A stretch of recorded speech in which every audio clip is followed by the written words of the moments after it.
Hello, Dream Teamers. Welcome along to The Good, The Bad, the Rugby Premiership Preview Show with BetUK.com. My name is Alex Payne, and we're joined once again this week by Tins, who is, I wouldn't say you're on the naughty step, but should we classify it as an I can't even get the words out, inauspicious start to your opening gambit? Yeah, I mean, I have to say, I was pretty let down by Bath. I was feeling very smug for the first 20 minutes. In terms of they should never have lost that game, and also Gloucester should not have lost that game as well. So I feel more let down by the teams than by our predictions. Than your old sides. Yeah, both of them. I mean, I looked at that Bath team on paper, and that's a good Bath team on paper. And you look at that Leicester team, you're like, well, I don't know that many people. I don't know those. But yeah, I mean, you've still got to go and finish your game off, and unfortunately Bath couldn't do that. This is not the main show. Our main show this week was with the incredible David Pocock, and if you haven't listened to it, it is well worth going to dial into. He is quite a remarkable man. I think Hask and I both slightly sort of in awe at the end of it. So do check that out if you haven't already. But for the next 10-15 minutes or so, we're going to have a quick trot around the park of this week's games in the Gallagher Premiership. Fingers crossed those that are going to go ahead. A few predictions, hopefully a little bit better than we did last time out from Mike and I, thrown in for good measure. Don't forget, BetUK.com are the official Premiership Rugby Predictor app. They're offering over 14 grand's worth of cash prizes throughout the 2020-2021 season. And as you make your picks, you're going to be awarded for each correct result that you choose.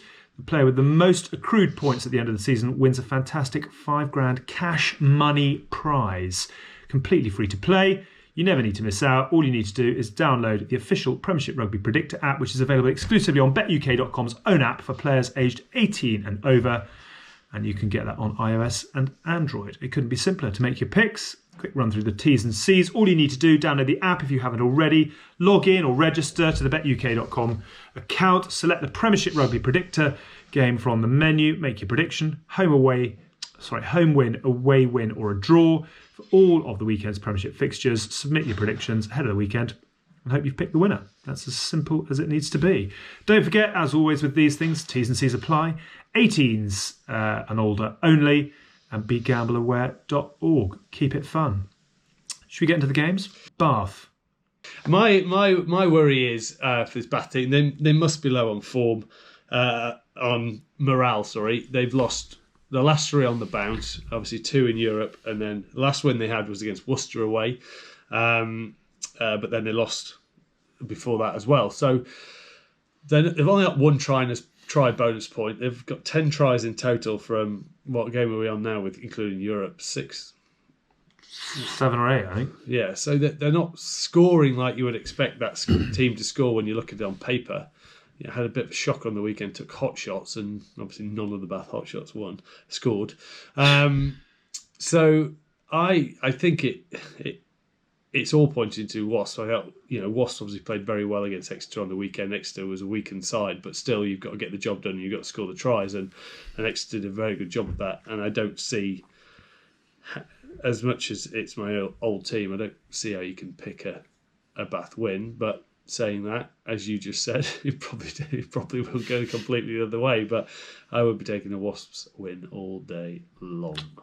That's the sort of game I'd stay well clear of. You just don't know what you're going to get from either one of those sides necessarily on the day. I mean, Wasps incredible against Exeter, but they've not necessarily backed it up week in, week out. Bath can do it, but haven't done it. Is this the week they do it? I would probably lean to a Wasps win as well, but for me, I would also I'd be looking elsewhere. I think I just hate it where you've got nothing to pin the tail on the donkey kind of thing. Do you know what I mean? Yeah, but then if you look at one thing you're guaranteed with Wasps, they're not bad at scoring points. So even in it, they generally score points. They obviously 34 against Exeter, they 26 against Sale the week before, and 17 against Newcastle, even though they lost that game. And 24 against Gloucester, even though they lost it. So they are going to score. Now, my issue with Bath is not necessarily have they always been scoring. So that's why I'm still going to lean to Wasps a bit. Stick to Wasps. Game 2, the other one on Friday night, actually, is Sale against Worcester. There are some really good games this weekend. We should say that. Sharks have won 8 in a row at home against the Warriors. whose last win in this fixture was way back in 2008. Wow. Warriors to pinch it by a point, therefore. Well, my when I was looking through the BetUK app, my bet of the weekend, without a doubt, is if I said to you, what head start would you give Worcester? Obviously, bottom of the table, playing third in the league. What are you going to give them on current form and how you think? Do you know, I wouldn't put much between them. That sort of Friday night, I wouldn't be looking much more than 7. Yeah, well, the BetUK are giving you 14.5 points. If you would like to take that, yes, please, all day long, is what I would say to that. And then I know Worcester are bottom and Sale are third, but when I watch Sale, I don't feel they're a third place side at the moment, if that makes sense. And when I watch Worcester, I feel Worcester have been unlucky in some games, and they do bring entertainment to the game. So I do think that 14.5 points I will be taking all day long. But ultimately, it could turn out to just be a third versus bottom, and it's a comfortable win for Sale. But I think if I had to just pick straight out win, I'm going to pick. I'm obviously going to pick Sale, but if I get my 14.5 points, I'm taking Worcester all day long. It's going to be 0 degrees tomorrow in Manchester on Friday night. Does that? It's never like playing in a downpour, but you don't often get 45-point thrillers in freezing conditions. No, and you're not getting that out of either of these teams at the moment either. You look at that the strength of that Sale team, and it's just not performing right now. Yes, it's a change in man at the top, but you would expect with the World Cup winners that they've got in there and the quality that they've got throughout that they would be offering a bit more than they are. And whether they can show that this Friday back at home, obviously you don't say the crowd means anything, but it'll be interesting because Sale have really sort of scraped through. I'm not sure you can't even say, you go Fortress sort of Franklin Garden or Gloucester. I'm not sure you say that about the AJ Bell. But you go through their results, that all the wins that they've had haven't been massively impressive or great performances. So, if they are a top 4 team like you expected to, and they were last year, then they need to pull out a better performance. And I would still favour that Worcester 14.5 bet. I like that. But the winner will be Sale. Okay. Game 3, first up on Saturday. You've got to say it's the game of the season so far. We've got Exeter hosting Bristol at Sandy Park. The last 5 between these two have been settled by 5 or less. So we should be in for a humdinger. Can Bristol do it? Obviously, I do love Rob Baxter and his interview afterwards, and how he's just so simple. He's like, sometimes you just got to say you don't play well enough, and we didn't play well enough, and we didn't look like we had the energy that we normally do, and we'll look at that. And can they do it? I do believe Bristol Bears can do it because they have the ability to score from everywhere. Now, the one thing that Bristol are lacking, I think, is just getting the job done in those tight games. They play this expansive game. Can they sort of limit that expansive game to benefit what they'll need to do down at Sandy Park? And I'm not sure they're quite there yet. I think that they will get there. I think they're on a growth like Exeter have been on. But whether they're quite there yet and winning those massive games, I'm not sure. I think Exeter will be a bit smarting from their performance last week. Even though it wasn't their first team, they would expect to still be putting in a better performance than that. Now, here's another borderline bet. I'm not sure about this one, but BetUK are offering Bristol plus 8.5. Oh, that feels but then that's not the same as 14. It's not. That is. Oh yeah, I think it's not. Bristol It's should not a do bite your that. hand off that. No, that is a. Oh, I think Bristol should do that, but it's if Exeter sort of get into their Sandy Park grind, wear you down, pummel you into the ground, it could quite easily be 15. So. Yeah, it's what and particularly did you say 8.5 on the handicap? 8.5, yeah. So that's that kind of horror scenario where it's Bristol down by 6 and then Exeter kick a last minute penalty. It's just it's so easy to swing outside of that. Yeah, I think I looked at it. I thought, oh yeah, I like that, and then I thought just Exeter at Sandy Park. Oh, Yeah. Generally, normally, is that even a thing? Are normally very, very efficient. So I would just stick with a. But then to take them as just to win is like they're like 3-10 or something. So you're not going to get much for your donga. But if you put it in an acca, maybe. It all helps. I would go with you on that as well. It's very hard to bet against Exeter at home, particularly coming off a loss as well. So good luck, Briz, but I think the Chiefs to come home in that one. Later on Saturday, it's Gloucester making the trip up to Newcastle. Freezing conditions expected. Gloss bottom. No, I think Worcester are bottom, aren't they? But Gloucester were bottom for a bit over the last weekend. Gloucester were bottom. Okay, later on Saturday, third place Newcastle against Gloucester, who are in the doldrums a bit at the moment. They've won only 2 of their last 15 away games in the Prem. No one likes going to Kingston Park.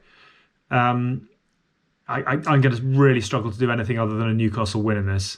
Yeah, I mean, they're only handicapping Newcastle by 2.5. So you sort of, if you want a bit more value, I'd take that at the moment with how Gloucester are going. I think Gloucester have played better than their results have suggested. I think they've had good performances.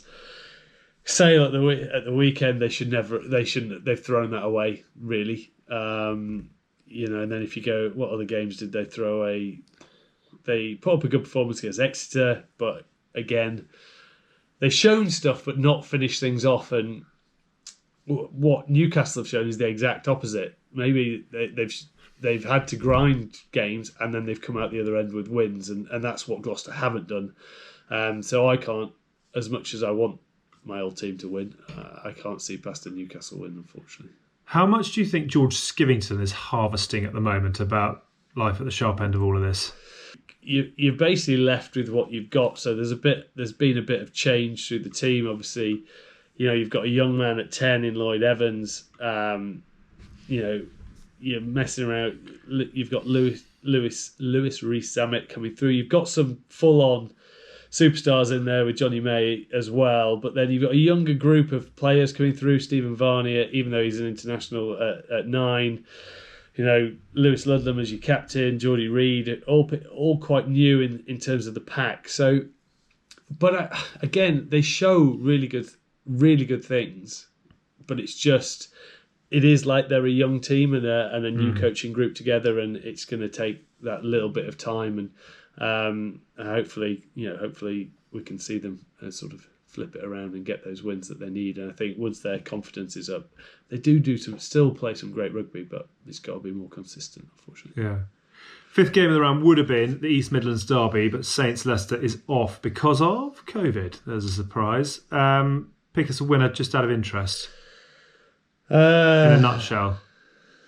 Who was it again? What was the team? I didn't even look Saints at it. Leicester. Saints Leicester. Would have been quite interesting, that one, actually. Yeah, I mean, I don't really like that Leicester team. I mean, I would say Saints, because I think Saints have been unlucky all this year. I think they've played some great rugby and they've just found ways to lose rather than to win. And so I would pick Saints on that. Okay, because it's at Saints. It's at Saints. It would have been at Saints as well. Yeah, it would have been. I think Saints are going to get a bit of a spring going, actually. Now they've found their ways again. Yeah. That leaves us with the final game of the weekend, which is Quins against Irish. And Irish actually have won just twice since rugby restarted back in August. But I've got a funny feeling about Irish in this one. You backed Irish last week, didn't you? Or you said, did you? No, I went Bath, Gloucester, Bristol last week. So Gloucester and Bath let me down. I went for a West Country trio. I haven't touched Irish so far. Their game was cancelled last week. It was cancelled, yeah. But I just got a funny feeling that I think Quins are vulnerable at the moment. I know where you're coming from, but they're sat in where Harlequin 6th, I think they are, aren't they? And I don't know. How did they play against Bristol? How would you say that? They should win at home. Yeah, I get what you say, but then again, Quins. It's my value bet. It's my kind of. Well, then looking for my Hail Mary. Your value would be Irish plus 7.5, surely. Well, yeah, but you'll get more on an Irish win, wouldn't you? Yeah, well, yes, you would, but you're taking a little bit more risk. It's always nice to have a little 8 points in hand, isn't it? They played well when they beat Gloucester. They obviously stuffed Northampton that day. I just think they've got a lot of firepower when things click. When everyone's working, Don Brandt's running well, Danny's running the show, Marcus Smith, I almost said Marcus Rashford. He'd be great at the number 10 jersey. Yeah, like him at 10, they have the X factor throughout the team, and if they get it singing and they get it singing at home, generally they're pretty good. So I would say Quins are going to win it, but I might have a little dabble on 7.5 on Irish. Okay. I'm going to go Irish to win. I just think they've got. They're sort of one of those sides that finds something every so often, and I think it could be this weekend against Quins. Who knows? How do you think it works with people when they look at the betting side of it? I look at it from a purely rugby. Do you look at it from a feeling or don't you? Rather than I definitely it's like it's like I mean it's proper finger in the air stuff, but it's just a feeling. You just sort of you look at what has happened. You just get a gut on whether sides are running hot or not, or whether they've got something they might just pull out of the bag. I mean, Irish winning at Quins is a pull out of the bag, but I think they've definitely got that. Yeah. I don't think they do. That's the fun of the game, isn't it? Yeah, well, that's it. All right. Well, we're going to make our selections via the official Premiership Rugby Predictor app. Tins, you've got a bit of work to do. Not your finest start, but confirm your recommended bets for this round of games, please. So I was Wasps, Exeter, Newcastle, and Quins. With a little shout out to the Worcester 14.5. I like that. I've gone Wasps at the Wreck, Newcastle to beat Gloucester, and I've gone London Irish. I'd be interested to know whether it's priced up, actually. I reckon you get more value on my Irish winning at Quins than you will on your 4-ball. Do you want me to Who knows? Can you work that out? I can do it very While you do that, our recommended bets have been boosted for those of you who sign up too. Get yourself onto betuk.com and take advantage of... well, you can always bet against us, I suppose, as well, but take advantage of what it is that we've been doing. Hope Tins does a better job than last week, as we said. That's it for our betuk.com Premiership preview show for another week. Hopefully our tips will be of some use to you. I reckon more of you might go against them with. Don't forget the main show, in bold and underlined, with the wonderful David Pocock, a real legend of the game and just the most fascinating character as well. We haven't found many rugby players who speak about the nuance of the modern world in the way that he does. And we spoke about Australia playing against Hask, bird books, escaping the horrors of Zimbabwe, and the legacy that it's left with him as well. It really was a proper chin wag, that one. Prices? 41 to 20 on Irish. So your treble is paying you 15 to 2. Yeah. Yeah. And then my quad would pay me... So I'm taking Harlequins at 1 to 3. It's brutal. And then I've got to add in Exeter, which is like 10 to 1 to 10. Where's Exeter? Exeter 3 to 10. So my quad is paying 4 to 1. What were you? 15 to 2? 15 to 2. So it is paying you more. Yeah. Tin's quad gives you 4 to 1. My treble gives you 15 to 2. Some say I'm straight. I just take the easy bets. Go high, go low. Yeah. I've always loved the Hail Mary. Enjoy the games wherever you're watching them this weekend. Fingers crossed we get as many as possible going ahead and we haven't got too many cancellations. Well done, Tins. See you again soon. Cheers, mate. Catch you all later. Have a good rest of your week. Bye-bye.